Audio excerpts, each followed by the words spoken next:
well before a single shot was fired in retaliation by Israel, the Jews had already exhausted their window for empathy. And so, if there was a nanosecond after October 7th at which the Jews were deserving of empathy, 1 nanosecond later, it had already gone elsewhere. Now, the question becomes, why is that? Today is Wednesday, June 24th. This is Boundless Insights, and I'm Aviva Klompas. My guest today is Gad Saad. Gad is an evolutionary scientist who has spent decades studying human behavior, decision-making, and the ways ideas spread through societies. His new book is called Suicidal Empathy. Now, empathy is usually regarded as one of humanity's highest virtues. But Gad argues that when empathy is untethered from reality, it becomes destructive, not only for individuals, but for entire societies. In his book, he applies that idea to some of the most contentious issues of our time: immigration, identity politics, free speech, anti-Semitism, and the world's reaction to October 7th. At its core, this book grapples with a key question: how do intelligent people come to believe things that are disconnected from reality? And what happens when a society becomes more concerned with signaling virtue than with pursuing truth? I am honored to welcome to the show Dr. Gad Saad. He's a professor, best-selling author, and the host of the Saad Truth podcast. Let's get into it. Dr. Gad Saad, I am thrilled to welcome you to Boundless Insights. So good to be with you, Aviva. Thank you. Before we dive into your tremendously successful book that I have right here, can you first just start by telling us a little bit about you and your background?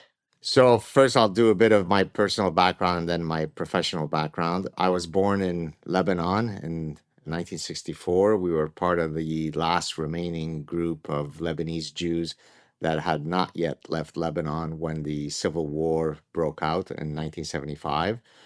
At that point, it became very challenging, if not impossible, to be Jewish in Lebanon. So then we ended up leaving Lebanon, emigrated to Canada, where I spent from age 11 till about 24, 25 in Montreal. Then I went and studied in the US to do my MS and PhD.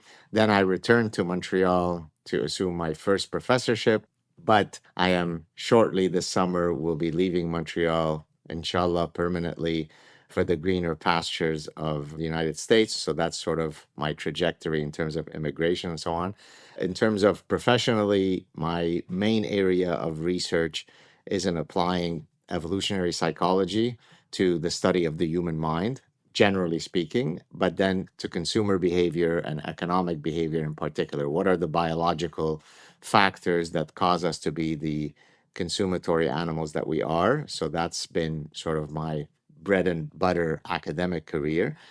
But about well over a decade ago, I decided to start commenting and writing about issues that struck me as being problematic in the West. And so the last few of my books have been trade books, meaning meant for a general audience. But of relevance, probably today's conversation is the 2020 book, The Parasitic Mind, and the one that just came out a month ago, Suicidal Empathy.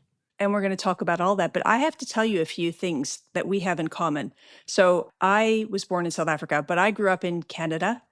I went to the University of Toronto. I studied zoology at the University of Toronto. Whoa. And now that I know about your career, if I had met you 10 years ago, I think I would be working for you today because I'm fascinated by evolutionary biology. Everybody thought zoology had no purpose, would have nothing to do with my life, but you're going to prove them wrong today. I shall. So I am just fascinated by your body of work, and I really feel like you're a portal to a different life that I almost had. Well, you're not doing so badly now, so no regrets. I have to congratulate you because this book of yours, Suicidal Empathy, is a massive success. #1 New York Times bestseller. It is still on the New York Times list. #1 on all the Canadian lists. There's probably more. #1 on Audible instantly. Yes. #1 Publishers Weekly list instantly. Globe and Mail, Toronto Star. Everywhere where there's a list, it started at #1. Yes. When we think about the fact that people aren't reading books, #1, and just how competitive the market is, I really can't understate just how very impressive it is that you've been able to permeate so many different markets, because there are critically important topics in this book that I want to talk to you about. Starting with the title. You called your book Suicidal Empathy, and that's provocative because empathy is usually seen as a virtue. So, what is the difference between empathy and suicidal empathy? Right. In answering that question, let me step back and explain the framework I use to draw the distinction between well modulated empathy and suicidal empathy. So many psychiatric disorders are a maladaptive misfiring of an otherwise adaptive process. And I know that that's a mouthful, so let me break it down. So the example that I most often use is OCD, so obsessive compulsive disorder. If you and I, Aviva, were to have met originally as we did in Tel Aviv, and I noticed that prior to you coming up to shake my hand to introduce yourself, I noticed that you had been sneezing incessantly into your hand. My brain would then code that as, oh, it looks like she has a nasty cold, which I don't want to be a part of. And so after I would shake your hand, I might head off to the bathroom to wash my hands profusely to make sure that I don't catch your cold. And this is because we're both Canadian and too polite to actually say something. Indeed. And so it made perfect evolutionary sense for me to be scanning the environment for potential threats, in this case, catching your cold. There was a warning flag that went up that said, address this threat. I went to the bathroom, I washed my hands, the flag went down, and everything is good. Now, take OCD, obsessive compulsive disorder, and the specific manifestation of OCD, germ contamination fear.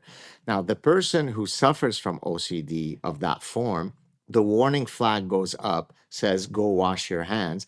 And then as soon as you wash your hands, the normal person would have the flag go down. In the case of the person who suffers from OCD, it is hyperactive, it is hyperfiring. So it constantly keeps going back up every time you attend to it, causing me to now be stuck in an infinite loop, an 8-hour loop of washing my hands. I can't get to work because I'm washing my hands. The skin is falling off my hands because I'm washing it in scalding hot water. So an adaptive mechanism, scan the environment, tend to it, and move on. Once it hyper fires, becomes maladaptive and a dysfunction. And there are many, many other psychiatric disorders that follow that pattern. So now let's apply that framework to empathy. Empathy, as you said in the introduction to your question, is a perfectly rational, adaptive virtue, right? We are a social species. For you and I to have a meaningful conversation, I need to put myself in your mind and vice versa. That's called cognitive empathy or theory of mind. So there is nothing wrong with human beings exhibiting empathy. We want our prospective spouses to be empathetic. We want our best friends to be empathetic. We want our veterinarians, our therapists, and our physicians to be empathetic. So that's all good. But like the example I gave with the hand washing, it can misfire. And now, suicidal empathy is really a 3-component factor. Number one, it becomes hyperactive. It is getting invoked too often in the wrong situations toward the wrong targets. So once you put those 3 elements together, you get a completely pathological, dysregulated form of empathy, which then leads to suicidal empathy. Now, you say in your book, society is galloping rapidly toward the abyss of infinite lunacy. You go on to give examples from immigration to crime to gender identity to the world's response to October 7th, where in case after case, people seem unwilling to believe what their eyes, ears, and brain are telling them if it leads to uncomfortable conclusions. So, how is it that somebody becomes infected with the virus of suicidal empathy? Yeah, that's a great question. So there are several ways to answer this. So first, we could look at predictors of someone becoming suicidally empathetic. So all other things equal, women are more likely to be suicidally empathetic than men, because even when it comes to well-modulated empathy, we know that women typically score higher than men on empathy. And Just because the baseline is higher to start with? exactly. And so then the dysregulated form of empathy that I talk about in the book is more likely to afflict women than men. But that hardly means that endless millions of men can't also be, afflicted with suicidal empathy. So that would be one. Political orientation is certainly a predictor of whether you are someone who's going to succumb from suicidal empathy. Now, that's not because my book is meant to be a politically partisan book. It's because I am genuinely trying to diagnose the problem. And we know, for example, that let's say in the context of the United States, the Democrats literally call themselves the party of empathy.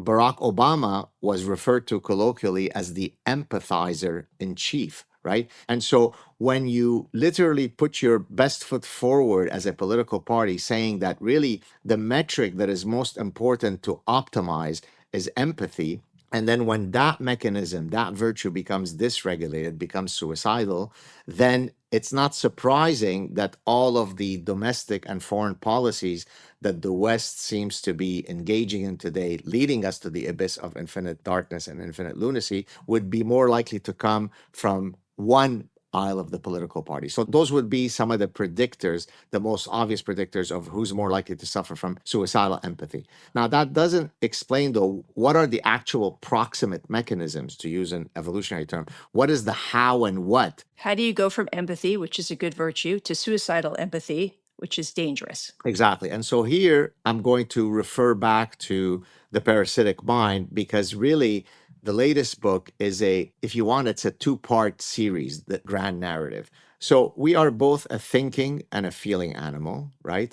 It's wrong when people say, oh, it should be reason over emotion. We've evolved a cognitive system and we've evolved an emotional system that should be invoked in the right evolutionarily relevant context. Okay. So recognizing that, if I now want to explain how is it that a human being could have such hijacking of their ability to critically think, I need to be able to explain how your cognitive system could be hijacked and how your affective system could be hijacked. Parasitic Mind dealt with the hijacking, the parasitic element of your cognitive system, your thought processes. And suicidal empathy then completes the narrative by explaining what happens when my emotional system is hijacked. And now I explain specifically how that can happen. Take a specific parasitic idea of cultural relativism. So in the Parasitic Mind, I lay out a whole bunch of parasitic ideas. In a second, I'll explain why I use the term parasitic. It's actually rooted in zoology. See, Mom, it was going to be relevant at some point. We just had to wait a few decades. The tuition was not wasted, was appropriately used. Okay, so postmodernism is a parasitic idea, social constructivism is a parasitic idea, radical feminism is one. But now I'm going to talk about cultural relativism. Cultural relativism is an idea, regrettably, that was espoused by a Jewish, very kind, very empathetic Jewish anthropologist by the name of Franz Boas about 100 years ago, where you basically argue that it is simply wrong to ever judge the cultural practices, values, belief systems of another society. That's a form of cultural imperialism, and every culture has to be judged due to its own idiosyncratic realities. There are no human universals. Everything is culturally relative. So if you hear that another culture engages in the female genital mutilation of little 5-year-old girls so that their clitorises are cut off, shut up, racist.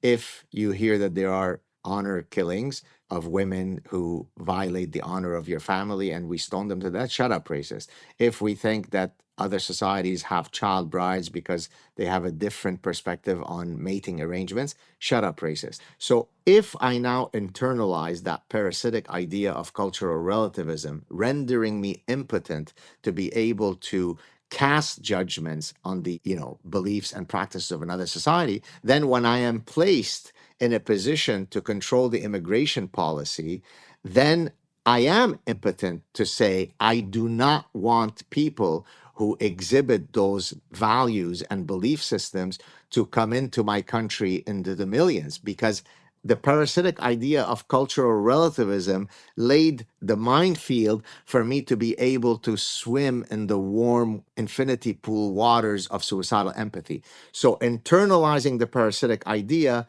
rendered me more likely to become suicidally empathetic. And that exact mechanism applies for all of the parasitic ideas that then lead to suicidal empathy. And is it one directional? Meaning, I have, as a Westerner, have no right to judge any other culture, society, or people, but they are entitled to judge me. Exactly. And so reciprocity, as I explain in suicidal empathy, is a fundamental Darwinian mechanism, especially in social species. So, for example, in primate society, primates other than Homo sapiens, they engage in reciprocal grooming, right?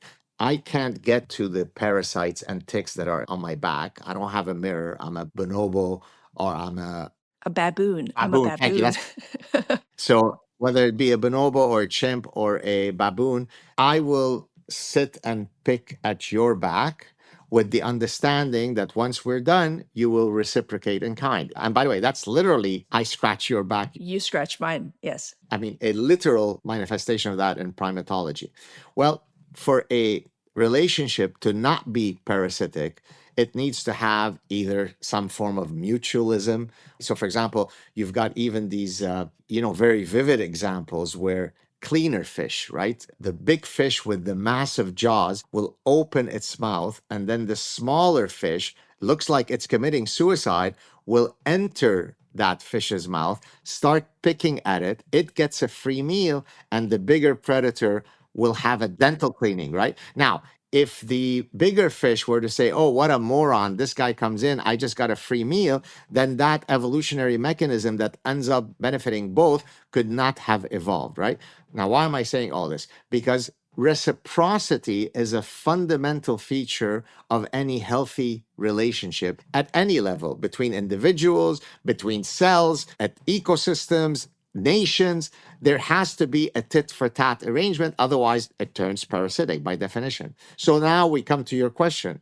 It can't be that we open our society to all of your values, all of your belief systems, because we are infinitely kind, infinitely magnanimous, infinitely tolerant, infinitely empathetic, but we never expect any reciprocity for that. As a matter of fact, we are so kind that not expecting reciprocity is the means by which we show how infinitely suicidally empathetic we are. So you can pray in public spaces in every single conceivable place. Like a little girl's Jewish day school, which happened. Exactly. And we can't build houses of worship in your place.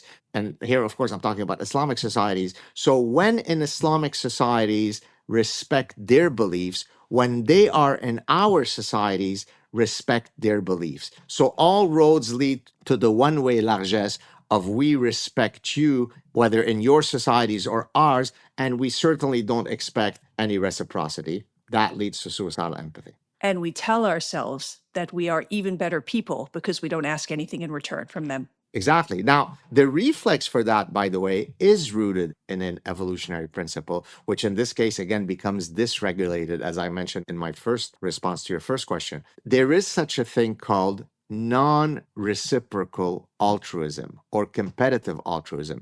This is where I want to show the extent of my largesse. This is virtue signaling. Well, no, but virtue signaling has a negative connotation to it in that I'm trying to signal my virtue to others when I'm really not philanthropic. But let's suppose I truly am someone who's so wealthy that I wish to be philanthropic, not because I'm trying to virtue signal, but really because I'm philanthropic and generous.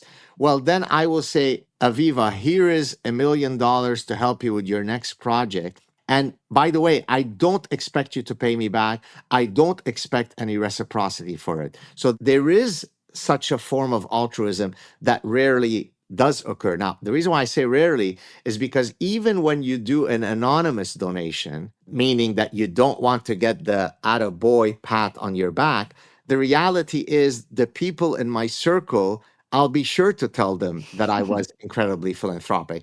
And this is why, by the way, Maimonides, in my first book, which was a technical, scientific, academic book, I talk about the 8 levels of tzedakah, pious giving and pious charity and so on. And Maimonides, 1,000 years ago, when he didn't have the language of evolutionary biology, said that there are 8 levels of tzedakah, the highest level of which is seldom ever met. And that is when the identity of the altruist and the benefactor of the altruism don't know each other's identity. Meaning, I can't get the ego strokes of having done something good for you because we don't know of each other's identity, which demonstrates that even though Maimonides would not have known evolutionary psychology or called himself a Darwinist, he was a Darwinian being himself. And so he had access to these evolutionary mechanisms, although he would have called them something else. I'm going to tell people I'm a Rambam zoologist. I like that. You're a Rambam zoologist. If I may say, if I were to do my ancestry thing, I have to think I am a descendant of Rambam. It has to be Why? because we're both Mizrahi Jews. But he was from Egypt, wasn't he? Yes. He was the personal physician of the Sultan. He was a philosopher. And of course, he was a rabbi. So he appeals to me. Well, you are a doctor, a philosopher, a professor, and Exactly. you've just become my rabbi. So, And I've just become your rabbi. yeah. And I don't know if he's good looking, but I'm going to say he's good looking. And he was like snazzy with his turban and stuff, and you're snazzy. So, yeah, fits. Exactly. Although I didn't really appreciate meeting you with Michael Rappaport because he's about 6'5". I know it's unfair. It made my lack of height seem that much more obvious, but I'll forgive him. In the photo, he even like bent down. It didn't really help. I know, because it could be even more emasculating, or we could look at it as he was being properly empathetic. Well, I took you on a very big tangent. I asked you how it is that these ideas, the mind virus, takes over, and you did explain the parasitic mind. But now we have to get to how hijack my emotional system. Right. Well, the feeling of I can understand your pain, I can feel your pain, which is cognitive empathy and affective empathy, is really the means by which I game your emotional system. Why are you punishing these felons of color who were born into a white supremacist society? So we've already punished them existentially by virtue of them being a black man born into a racist stolen land society that is laden with white supremacy. So now you expect me to presume that they have personal agency and that when they've committed only 193 previous felonies, you're now going to punish them? Don't you think that if you were a kind person, a compassionate person that understands that you have dermatological privilege because of your lighter skin, that you should understand that maybe that felon deserves a second chance? And by second chance, I mean 194th chance. Yeah, a lot more than two. Exactly. Right. So now I have gamed your affective system in dealing with criminality. Why would you go and force people into addiction centers or mental health institutions, given that the great majority of homeless people suffer from one and or the other? And you're forcing them. So you're being dictatorial when you could be much kinder and allow them to live free lives. Haven't they already been punished enough by this society, rendering them homeless? Don't you think it's the capitalist pigs who charge such a premium on their rent? Again, they don't have personal agency. I used your affective system to enact policies for the homeless. What do you mean that people from around the world should not be entitled to benefit from the great society that the United States is? You were born into that society. The person that was born in Waziristan did not have that random lottery win. So don't you think you should not be an asshole and allow them in so that we can all flourish and sing Kumbaya and John Lennon together? Why are you a mean person? So the fastest and most powerful way by which I can parasitize your affective system is by gaming your empathy. I'm wondering if you can help to explain what you have just outlined as it relates to the explosion of anti Semitism and anti Israel sentiment. Because one of the things that I think has stunned the Jewish community since October 7th was the absolute speed with which the world turned on Israel. Right. You had this invasion of Israel, you had the slaughtering of civilians, you had grandparents and Jewish children taken hostage. And even before the IDF went into Gaza, because it was 3 weeks, the world had already turned on Jews. And I don't just mean Israelis, we saw it all over the world. You experienced it personally. Yeah. So remember when I explained the 3 factors of suicidal empathy, I said the hyper firing of empathy, right?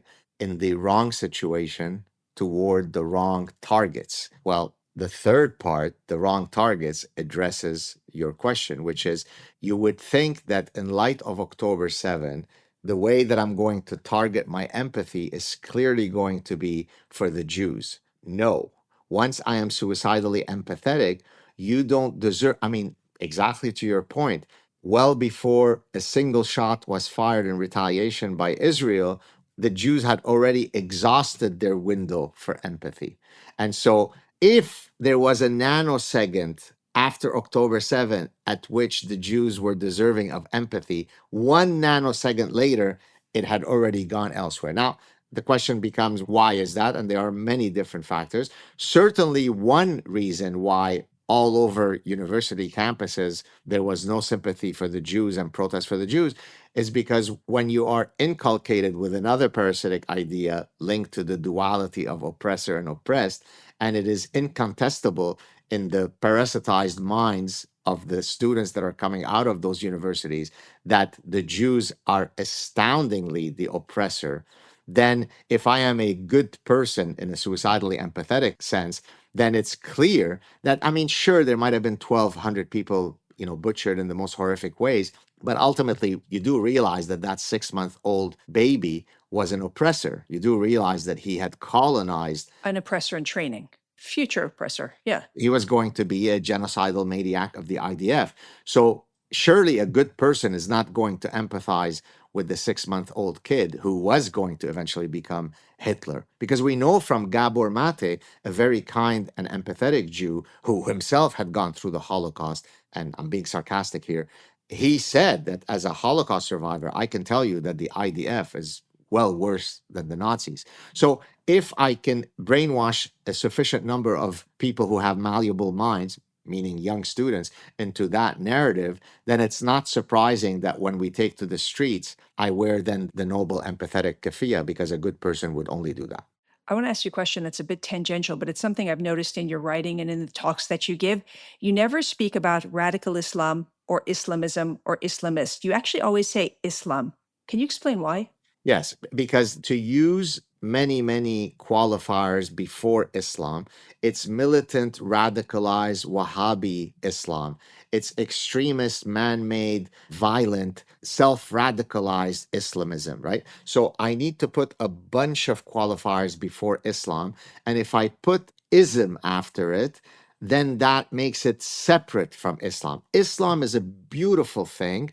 It is the variant, completely mutant versions that are a problem. So, of course, being the satirical guy that I am, you probably have seen, I add many isms because I'm a very kind and empathetic person. So if I add more isms, that even makes it further apart from. So Islamism is clearly different from Islam, but Islamism is two isms removed from Islam. And if I add more isms just by sort of the law of increasing isms, then that makes it that much different. And so through linguistic empathy, I could then argue that Islam is beautiful, but all these variants are bad. Now, the reason why I make sure to consistently, say it's Islam, it's not because I'm mean and I am gauche and it's not nice to, attack someone's religion. It's because by you internalizing, even Republican politicians who otherwise are very aware of the dangers that Islam poses to the West, will internalize the more empathetic, radical Islamism. And that's not going to lead us to good outcomes, because then most people listen to that person in authority and say, oh, so there is a distinction. Whereas Islamism is an inherent feature of Islam. Most Islamic scholars have never used the term Islamism. Many of them will incessantly repeat for you that there is no moderate Islam, there is no radical Islam, there's just Islam. Erdogan himself said that, the president of Turkey. And so that's why I keep trying to remind people that it's Islam that has the problems that we see. And again, I hate to preface this, but we live in a world where there is a gigantic density of imbeciles. The fact that I criticize Islam says nothing about the merits of individual people called Muslims, right? We can question why they wish to call themselves Muslims, but there are incredibly kind, generous, peaceful, loving Muslims, and there are very mean Muslims, just like there are exactly that statement for any other grouping of people. There are pedophilic Jews and there are holy Jews. So that notwithstanding, Islam contains certain tenets that are either congruent or incongruent with the West. And I think the evidence is clear as to which of those two statements holds true. And when you look at a country like Canada that you grew up in, you lived in, you worked in, and have now had to leave for the United States, and you look at the United Kingdom and France and Australia, do you think that it is immigration or the rise of Islam that has fundamentally changed the character of those societies? And I ask you this because something that you write and speak about is when you said, in the course of your lifetime, you've watched Lebanon go from a Christian country to a Muslim country. Exactly. So the maxim demography is destiny couldn't be more apropos. It's exactly right. What makes any society the society that it is, it's not because of the beauty of its mountains or how majestic their lakes are. I mean, those are nice topographic realities. But what makes the United States is the set of foundational principles that define the American ethos. That's why, by the way, I am the distinguished professor, or will be shortly, at the Declaration of Independence Center for the Study of American Freedom. It's the Canadian who's holding that distinguished professorship because I have internalized all of the foundational ethos of American liberty, right? So that's what then makes me an American in spirit and maybe, hopefully soon, an American in my legal papers. So when you let in people into your society, that astoundingly large number of them do not share those foundational principles, it doesn't take a fancy professor to predict what's going to happen. In exactly the same way that I don't need to have the physics acuity of Isaac Newton to predict that if you jump from a bridge 100 times, we can exactly predict 100 times what's going to happen to you. It's called gravity, and you're going to die. So, by the exact same statistical regularity, I could say that if I let in millions of people into my society, where if I polled them using nonpartisan polling, somewhere between 95 and 99% of those polled exhibit Jew hatred. Again, you need to hear what I just said. If I said 10% were polled as having Jew hatred, that would be a really alarming number. Holy shit, 1 out of 10, is saying bad things about the Jews. If I get you 95 to 99% saying that they hate the Jews, and then I let in 5 million of those people, one of three things is going to happen in the host society. Jew hatred will go up, Jew hatred remains unchanged, or Jew hatred goes down.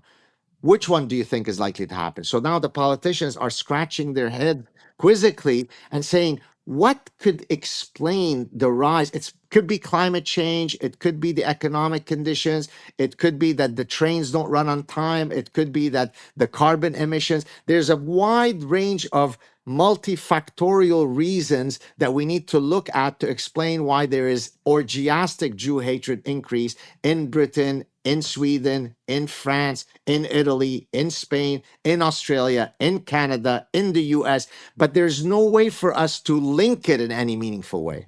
We've learned about biology, math, physics with the bridge. Yes, sir. This has been an amazing tour through the educational system. That's why I'm the professor of the people. I have one last question.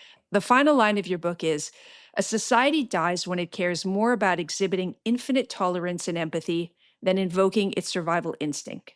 That is a stark warning to all of us. So the question that I have to you is, can we deprogram or change the minds of people who have been infected with suicidal empathy? Yeah, that's a great question. And I'm going to give you an optimistic and a pessimistic answer. Not because I'm trying to equivocate and be coy, but because I really think there are features of both. Well, one of two will be right. Exactly. So the optimistic answer is that there is a intervention template that the West can enact that could reverse the problem. Now, why is that optimistic? Because it could have been an intractable problem. God forbid you could go to see your physician and he or she says, this is what you have, and get your affairs in order. But here we do have a solution. So that's the good news. Here's now the pessimistic part. I see no evidence that the West in general, now that statement varies slightly depending on which country we're talking about, but I see no evidence that the West is even close to having the testicular fortitude to be able to implement the autocorrective policies that would get us out of this quagmire. So you do have the medicine for it, but you don't take it because you think that the disease that the doctor just told you have is a Zionist plot. Well, then guess what? You're going to die of that disease. So, but is there in the abstract a set of what could be done? Yeah, what is it that could be done?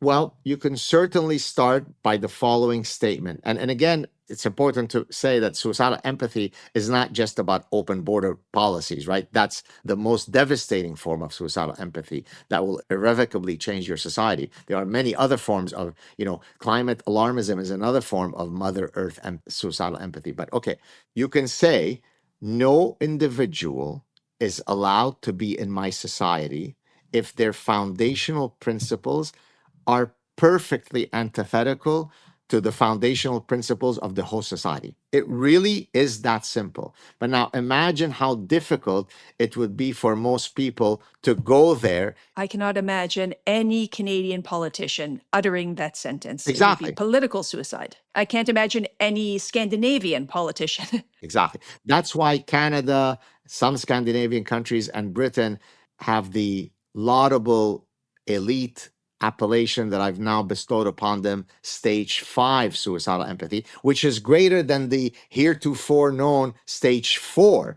I've given them a higher level of fatality. And whereas US right now, in my estimation, is around stage 2, but really trying hard to knock at stage 3, because they have some innate features within their societies that gives them a bit of respite in sort of their inoculation against suicidal empathy. But keep doing what you're doing, and inshallah, in a few years, we'll have the US at stage 5 also. Okay, well, we went pretty dark and pessimistic at the end. I could talk to you forever. It is a dream come true to have you on the show. I'm so grateful for your time. Dr. Saad, thank you. Thank you so much.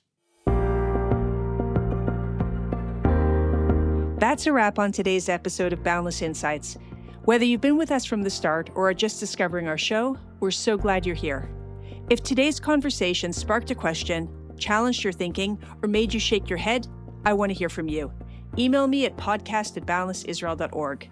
Your feedback gives us ideas for new topics and new guests. And if you believe these conversations matter, there are 3 ways to support the show. First, hit that follow button so you never miss an episode. Second, help us spread the word. Share an episode with friends and family, post about it, or mention it in a group chat. It really does make a difference. And third, consider supporting our work. Boundless is a nonprofit, and we rely on donors to keep the show going. You can make a gift at boundlessisrael.org/donate. Until next time, stay curious, stay informed, and keep the conversation going.